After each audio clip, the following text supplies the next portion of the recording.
To God be the glory. Hallelujah, Lord Jesus. Hallelujah. Hallelujah. At talagang ang nais ng Diyos upang tayo ay huwag maatake. Kailangan lagi tayong in tune sa Kanya.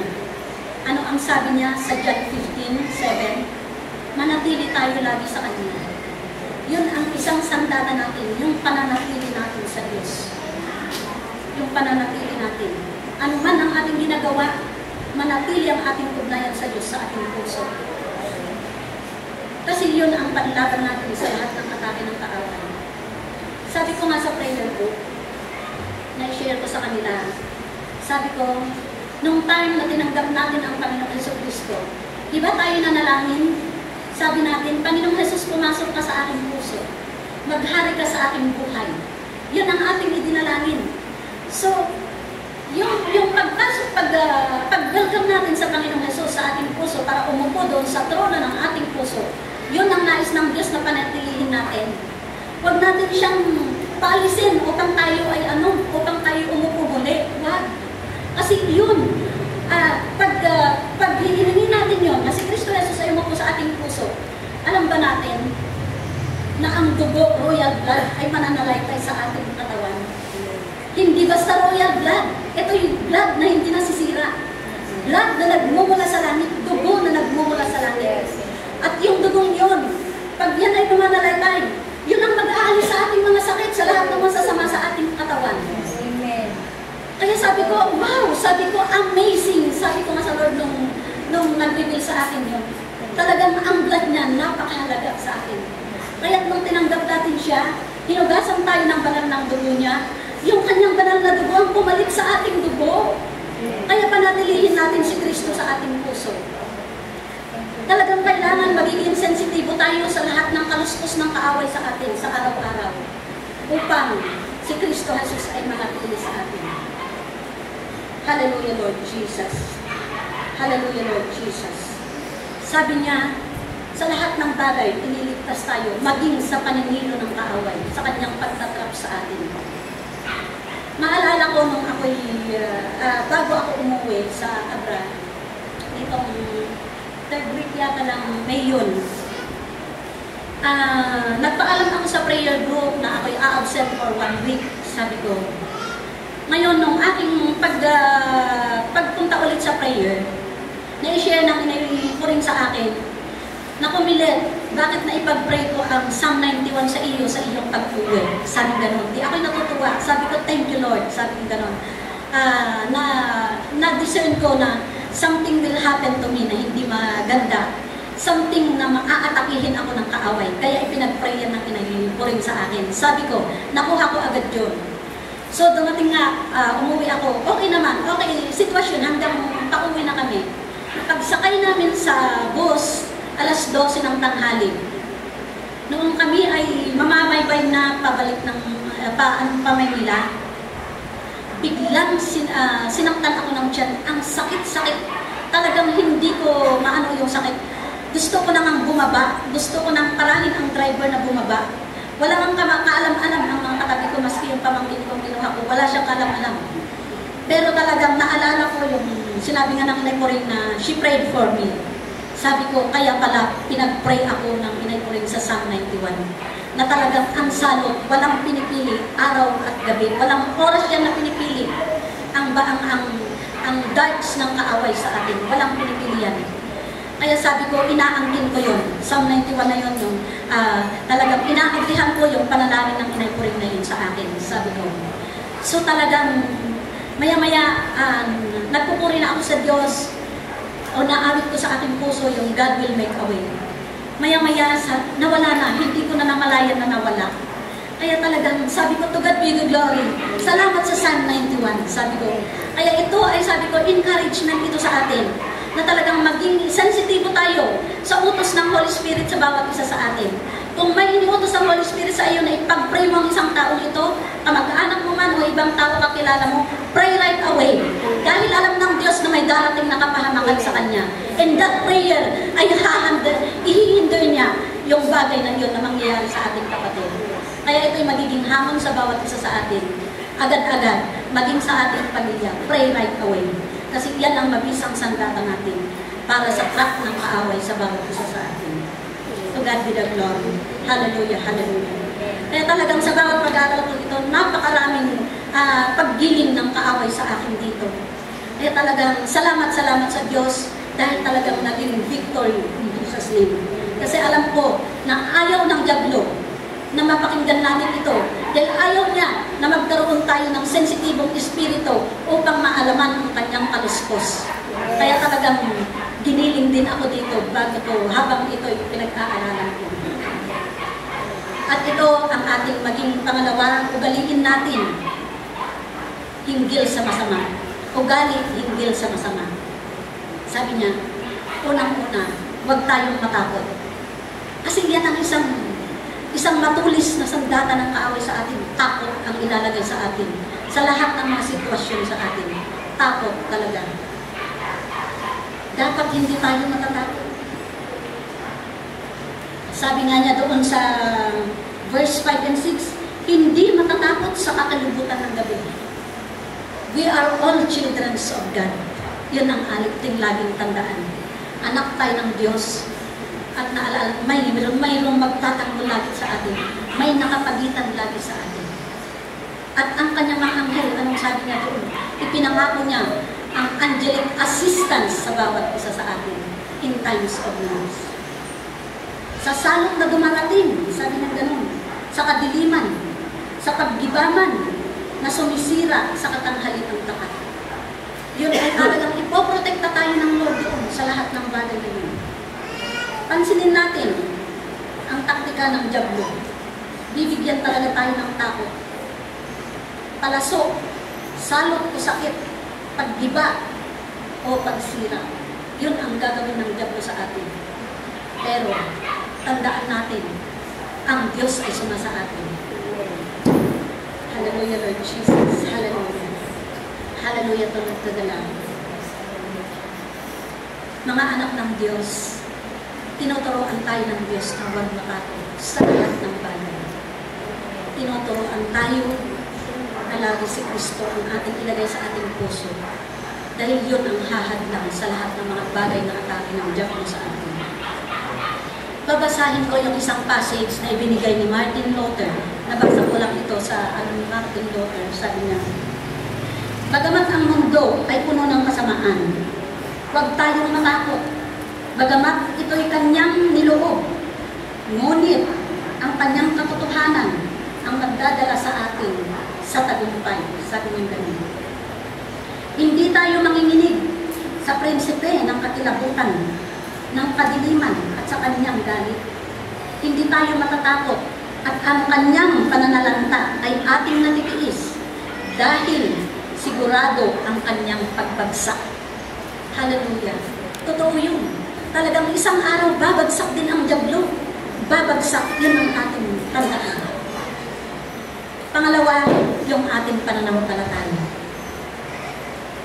Mga anak ng Diyos, manampalataya tayo lagi. Yun ay talagang, yun ang sinabi ng Panginoon.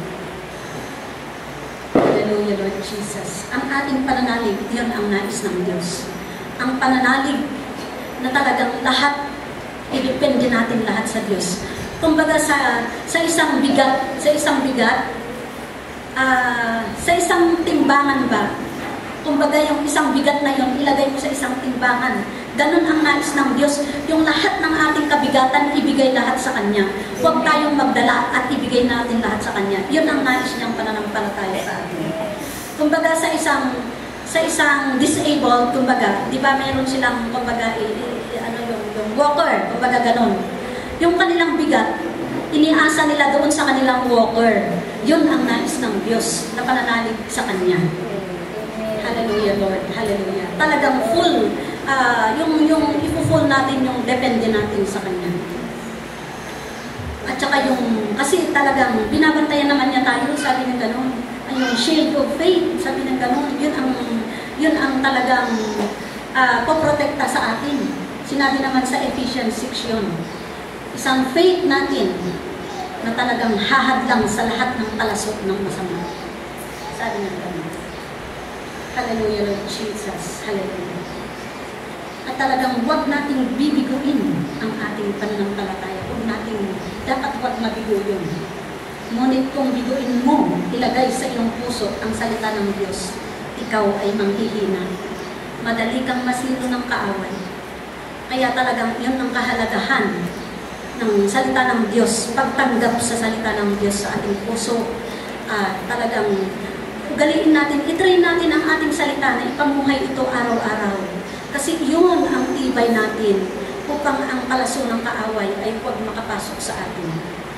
Kumbaga kung may dart man ang kaaway, yung tulis nun, mayuyupi yun, hindi yung tatama sa atin. Yun, ganun ang mangyari. Kung ang faith natin ay talagang ibinigay natin sa Panginoon. Alalahanin natin ang cross na talagang siya ang nagbagsak sa gawa ng Diablo. Talagang lagi tayong magpa-cover ng blood of Jesus. Ang kanyang pangalan, siya ang kanyang tanggulan, at ang kanyang salita, yun ang ating panglaban. Kung matandaan natin yung tinukso ng Diablo, ang Panginoong Jesus, di ba ang pinanlaban niya, ang salita ng Diyos?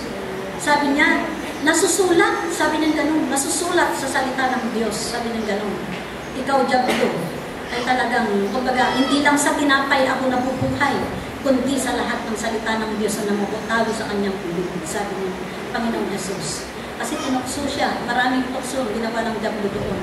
Nung siya ay nagutom, ipinakita pa niya ang mundo, yung lahat ito, na hindi naiisip ng Diablo, na nagmula naman sa Diyos lahat ang nandito sa mundo. Yun ang talagang trap ng kaaway sa atin. Kaya talagang tayo ay madadaya. Pero kung tayo ay tataglayin natin ang salita ng Diyos sa ating sarili, hindi niya tayo basta-basta madadaya. Pangatlo, assistance against evil. Kailangan natin agad ang tulong pagdating ng masama. Kaya yan yung sinabi ko kanina, ipinapadala niya ang kanilang mandirigmang anghel upang tayo'y alalayan, protektahan. Hahawakan niya ang ating mga paa. At yung mga panalangin natin, yun ang nagpapalakas sa mga mandirigmang anghel ng Diyos. Kaya kayong mga nasa ibang bansa, kaya kayo napoprotektahan dahil sa panalangin ng iyong mga mahal sa buhay na andito. Yun ang nagpapalakas upang kayo ay talagang, kung meron man kayong napipinto na talagang banta sa inyong buhay, ando doon agad ang proteksyon dahil sa panalangin. Hallelujah, Lord Jesus. Hallelujah. Sabi nga sa Hebrews 1:14, sabi niya, hindi baga sila ay mga espiritong tagapaglingkod na mga sinugo upang magsipaglingkod sa kapakinabangan ng mga mamana ng kaligtasan. Tayo ba ay magmamana ng kaligtasan? Kailangan natin itong alamin. Kasi ang doon talaga ang angelic assistance kung tayo talaga tinanggap natin sa Kristo Jesus. Talagang sikapin natin na totoong magiging born again upang ang lahat ng mga pangakong ito ay makasa atin. Pang-apat, yung sinabi niya doon, security from evil. Seguridad laban sa masama. Ito yung 6 na kasiguraduhan ng Diyos sa mga kumakanlong sa Kanya. Ito yung Kanyang 6 na ideals. Yung Kanyang kalooban sa mga tao na laging nananatili sa Kanya at sa Kanyang salita. Yung sa verse 14, yung sinabi doon, sinabi niya, inililigtas ko siya. Sabi niya gano'n. Pangalawa, ilalagay ko siya sa mataas. Sabi niya. Pangatlo, sasagutin ko siya. Sabi niya gano'n. Pang-apat, sasakan niya ako sa kabagabagan. Hallelujah. Hallelujah. At pang-5, sabi niya gano'n, ililigtas siya at pararangalan siya. Pang-6, aking bubusugin siya. Biruin mo yun na pangako ng Diyos sa atin. Gaano kasarap na namnamin ito ang mga pangako ng Diyos na ito sa atin kung tayo ay sumusunod sa Kanya. Kung tayo ay patuloy natin ilagay sa ating puso at ipamuhay ang salita ng Diyos. Hallelujah, Lord Jesus. Hallelujah. Ngunit gusto kong ipaalala muli sa atin na ang mga lahat ng pangakong ito ay doon lang sa mga nananatili sa Kanya. Gaya ng sinabi sa John 15:7. Anong sabi niya doon? Kung sino ang nananatili sa Kanya at sa Kanyang salita, hingin mo lahat ang iyong kaibigan at ito'y Kanyang ipagkakaloob. Yung nananatili sa Kanya, yun lang ang makakinabang sa mga pangakong ito. Hindi sa lahat. Kaya hinahamon ko ang bawat isa sa atin. Nalalaman natin sa ating puso kung hindi tayo nananatili pa sa Diyos. Umpisahan na natin, kapatid, na manatili sa Kanya. Ano man ang sitwasyon natin, ano man ang ginagawa natin, huwag natin ialis sa ating puso at isipan ang Panginoon na Siya ay laging kasama natin. Upang ang pangako ng Diyos na ito ay mapapasa atin. Hallelujah, Lord Jesus. Hallelujah, Lord. Makakamtan natin lahat ito kung tayo ay lubos na manatili sa Kanya. Hallelujah, Lord Jesus. At sabi sa Psalm 34:19, babasahin ko, dahil talagang minsan makakalanas talaga tayo eh. Sabi doon, marami ang kadalamhatian ng matuwid, ngunit inililigtas ng Panginoon sa lahat. Ito ang ating laging tandaan. Talagang sometimes mangyari talaga na may talagang pagdadaanan tayo. Ngunit kung tayo ay talagang manumbalik sa Diyos, iniligtas talaga tayo. Meron nga akong ikukwento. Talagang nangyari ito na nawala ako sa presence ng Lord talaga. Nawala talaga ako. Noong itong June 4 na nagkaroon ng orientation kasi sa school charm, talagang from the start talagang lagi ako talagang nagpe-pray. Pero nung after orientation, pumunta kami sa SM namin ng mga gamit ni Chan sa boarding house. Talagang inaamin ko nawala ako sa presence ng Lord. Talagang nakita ko right away ang pandarayan ng kaaway. Ipapakita niya ang mga magagandang bagay na talagang yun ang pandarayan niya sa atin. Talagang nawala ako. At ito ang nangyari upang ako ay muli manumbalik sa Diyos. Pagdating namin sa counter, ibinigay ko yung credit card ko. Ay hindi umubra. Sabi ko, naku, medyo malaki. Meron naman akong cash pero kung ano yun, wala na kaming allowance. Eh sabi nung nasa counter, do you have another card? Yes, I have. Pero sabi ko, ang hirap naman ng card kong isa dahil kung ano yung amount, babayaran mo. Yung card kong ginagamit kasi, 3 months to pay. Sabi ko, Lord, sabi ko, nung time na yun, doon ako nakanambalik sa Diyos. Sabi ko, forgive me, Lord. Nawala ako sa iyo. Talagang right away, I prayed. Sabi ko, Lord. So sabi ko, Lord, patawarin mo ako. Na talagang nadaya ako, sabi ko gano'n, pray ako ng pray. And then, maya-maya, nagulat ako nung sinabi nga nung ano, sabi niya, ma'am, ay ano ko lang po sa baba para ma-cover ito sa promo. Sabi niya gano'n, no, Lord Jesus, salamat, salamat. So sabi ko, thank you Lord na talagang right away, huhugutin tayo. Ando doon kasi yung pag-i-snatch sa atin ng kaaway, ay ng Diyos sa kamay ng kaaway. Pag tayo ay nahawakan ng kaaway, i-snatch tayo agad, aagawin tayo agad. Kaya doon ko nakita yung pag-agaw agad ng Diyos sa akin.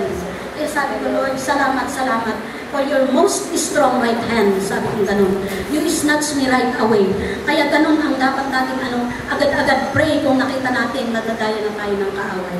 Kaya to God be the glory for that. Talagang nakita ko talaga ang kamay ng Diyos. Talagang ayaw niya na talagang tayo ay maagaw na ng diablo.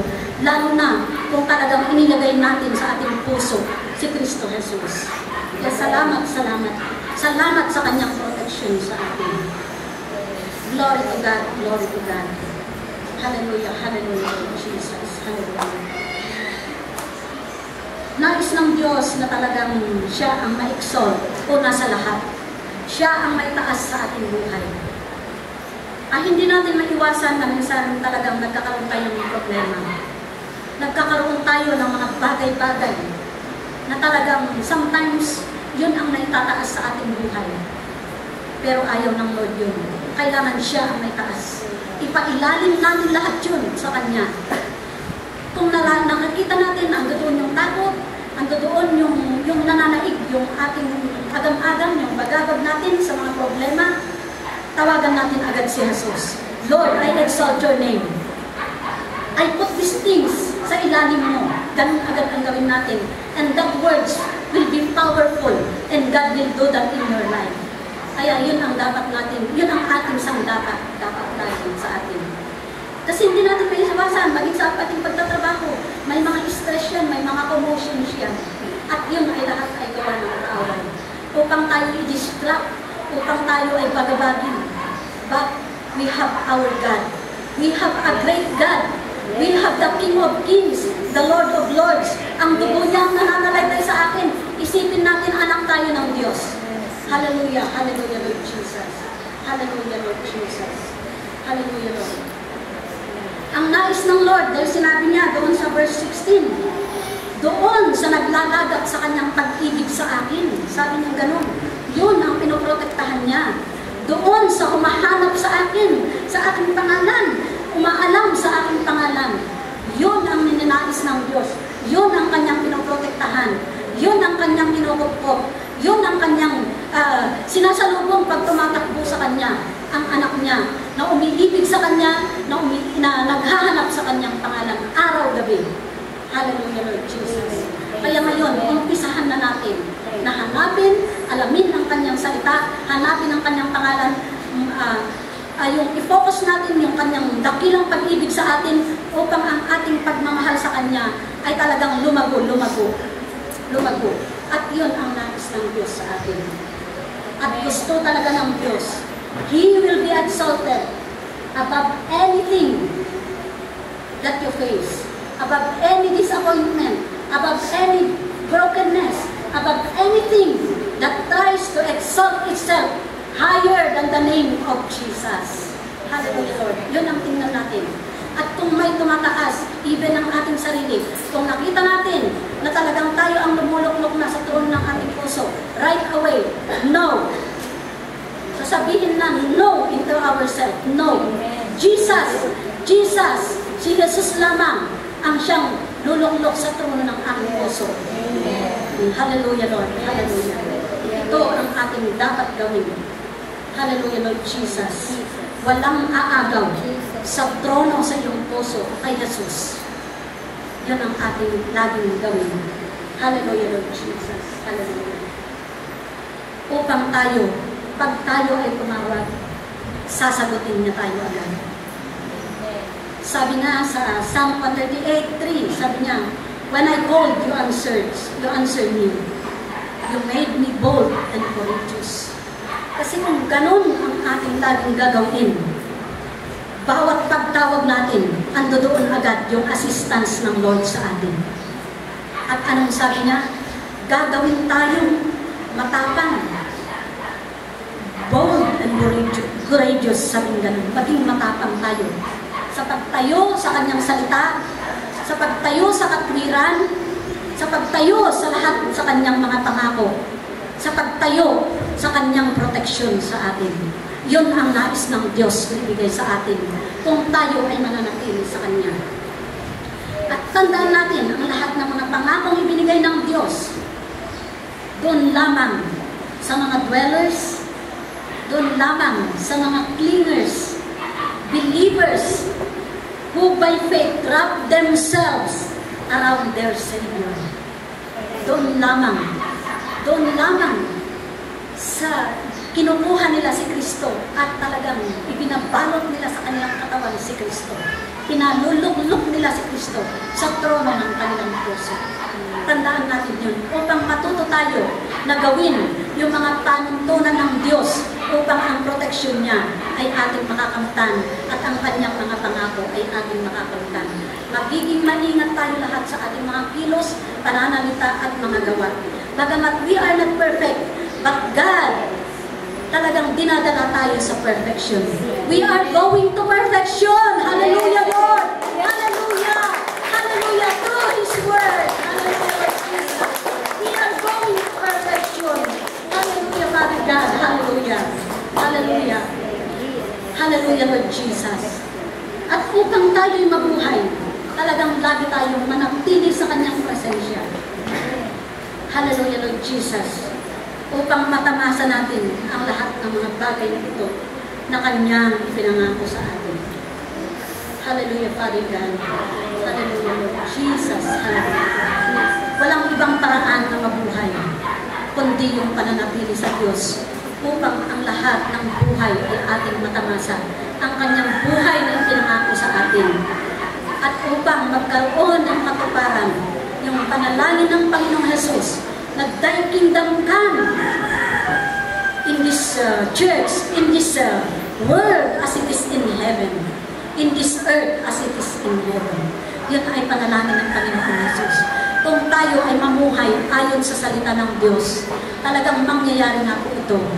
Ang kaharian ng Diyos ay sumasa atin at talagang matatamasa natin yung buhay na nais ng Diyos sa atin. Ano man ang nangyayari sa ating paligid, kaya ng Diyos yan na hadlangan sa atin, naging sa ating mga pamilya. Amen. Glory to God, glory to God. At salamat sa Diyos, salamat sa Kanyang salita. Amen. Kaya I hope na meron tayong napulot doon, yung ating protection laban sa masama, yung dapat natin gawin upang yung protection ng Diyos ay manatili sa atin, kaya lagi rin tayong manatili sa Kanya. Upang ang Psalm 91 ay mangyari sa bawat isa sa atin, maging lahat sa ating mahal sa buhay.